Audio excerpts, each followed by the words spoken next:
இதுக்கு மேல அப்படியே சேலம் பாத்தீங்கன்னா டிராபிக் ஆயிடும். பார்ப்போம். அதுக்கு வந்துட்டு ஒரு டீ பிரேக் நிறுத்துவாங்க. டீ பிரேக் நிறுத்தினதுக்கு அப்புறம் அப்படியே நான் கம்மி பண்றேன்.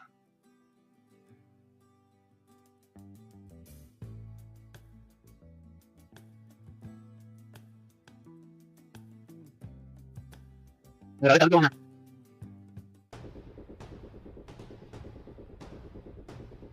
கைஸ் உங்ககிட்ட இன்னொன்று சொல்ல மறந்துட்டேன். இப்போ நம்ம இது போயிட்டுருக்க ரோடு என்னென்னு பார்த்தீங்கன்னா NH 844 ரோடுங்க. நம்ம NH 44 போல். இது வந்துட்டு புது ரோடு NH 844. ஏன்னா இப்போது ஊருக்கு போகும்போதெல்லாம் நான் வந்துட்டு இந்த ரோட்டில் தாங்க போவேன். ஏன்னா ரோடு சூப்பராக இருக்கும், அதிகம் டிஸ்டர்பன்சஸ் இருக்காது. ஏன்னா இது வந்து புது ரோடுங்கிறதுனால மோஸ்ட் ஆஃப் த பீப்புள்ஸ் வந்துட்டு NH 44 தான் போவாங்க. இந்த பஸ்ஸஸ் எல்லாமே NH 44 தான் போகும். பட் இது வந்துட்டு NH 844. இது எப்படி போகும்னு பார்த்தீங்கன்னா